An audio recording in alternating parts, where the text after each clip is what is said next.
No one. Hey, my name is Margaret Wong, and today's topic is the new adjustment of status cases that came out Friday noon. So, for the whole weekend, we're inundated, and I meant to do it this weekend. I just thought, let me see what happens on Tuesday because it's such a long weekend. So, I can share actually, it's not some good news, but actually, it's not bad at all. Even though the heading of the memo and the New York Times, they all say foreign borns have to go back to American embassy for consular processing. The memo actually never said that. The memo basically said we have to do more vetting and more extraordinary circumstances to see why you don't do consular processing and why you do adjustment of status. My law firm already have sent out an email, so if you follow us on Facebook, it's posted all over the place. I also want to thank other immigration lawyers because we all had a listserv to talk about what's happening. So basically, the memo is actually pretty simple.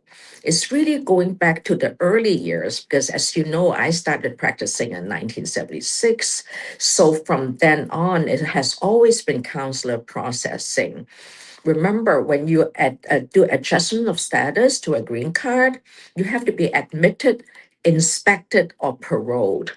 So if you're not admitted or inspected or paroled, you have to go back to home country American embassy to get the green card. So what changed in the 70s and 80s to now? So under the old law, you always have to go back, but in those days, there's no 3-year, 10-year bar, which means that if you go back, you go to the interview, and then you go there and do the interview and come back right away. In fact, we've been signing up cases in the past 10 or 20 years on foreign borns who have went back to Mexico, to Canada for their green cards. In those days, we all go to only Canada and Mexico. Nowadays, Canada and Mexico will not do these cases anymore unless it's orphan, unless it's prior approval. So what does an orphan country mean? Like, for example, years ago, Lebanon is an orphan country, so we send them all to Syria. They have to get married there. They have to go interview there because Lebanese American embassy closed. Now Lebanon is no longer an American um, orphan country, but now, of course, you have 75 countries on that list. So let me explain what the new adjustment of status law means. It only means that you have to explain, number one, extraordinary circumstances and good moral character, CMG. What is good moral character? I mean, GMC. Good moral character means that during the stay in America, normally GMC applies to if you're married to a citizen, it's only the past 3 years. If you're not married to an American citizen, it's the past 5 years. So that's more the GMC regarding naturalization. But now, during your whole stay in America, for example, I came with a tourist visa 20 years ago from Mexico. Now I overstayed all those years. I only have one DUI. And now my child is over 21. Can she help me get a green card? You can do adjustment of status because your wife may have died or no green card. Adjustment of status means that now I have to explain why couldn't I go overseas? I could not go back to an American embassy in Mexico because I don't have a qualifying relative. But I certainly have extraordinary hardship. So that it's just like filing a waiver, a pardon, but you don't need to file the actual waiver. For now, we have some friends in the weekend, and also there's an interview on a marriage case on Friday afternoon. The officer specifically asked, why are you doing adjustment of status? Why couldn't you go do consular processing? And the officer is actually very honest, saying that I have 120 days to give you a response. But once USCIS, this is only a headquarter memo. Headquarter memo means it's an executive order, it's executive explanation. It doesn't instruct the agency, which is a USCIS, on how to process this.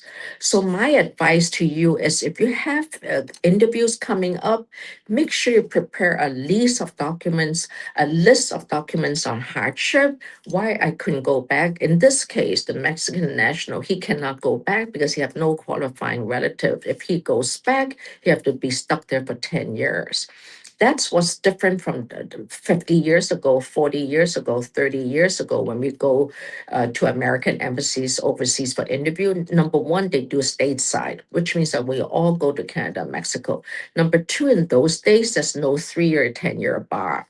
Now there's 3-year, 10-year bar, which means if I stay here, overstay for more than 180 days, I'm stuck for 3 years. More than a year, I'm stuck for 3 years, 10 years. So it's difficult. And to come back, you need a qualifying relative. Children cannot be a qualifying relative.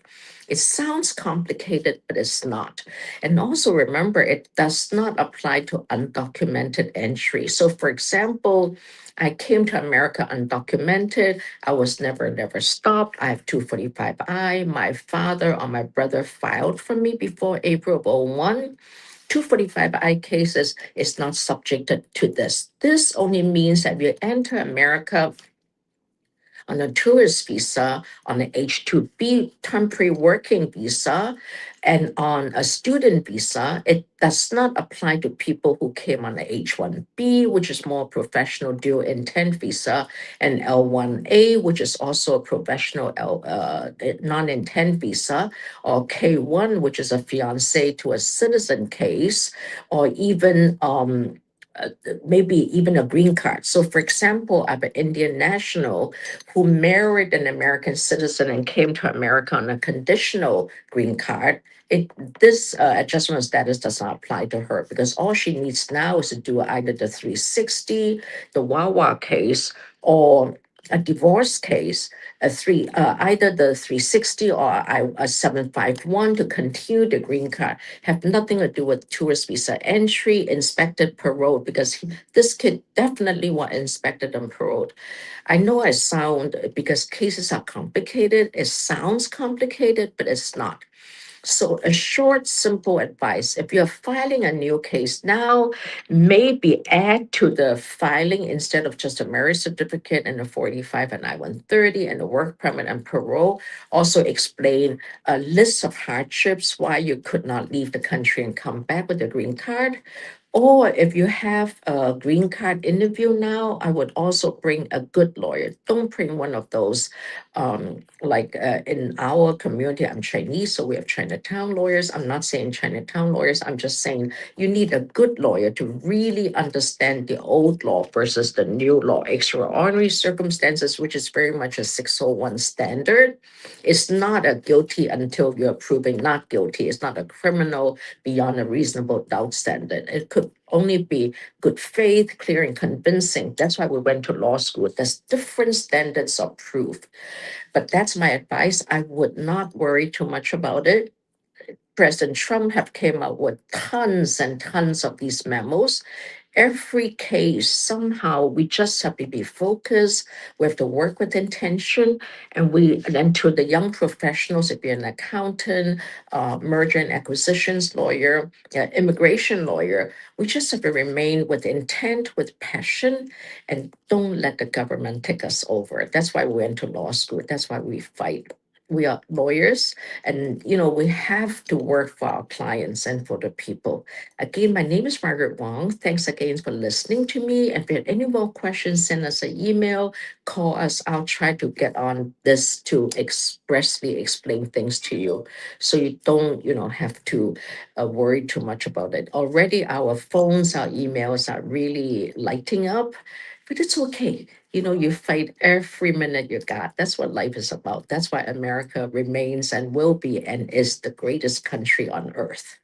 Thank you for listening.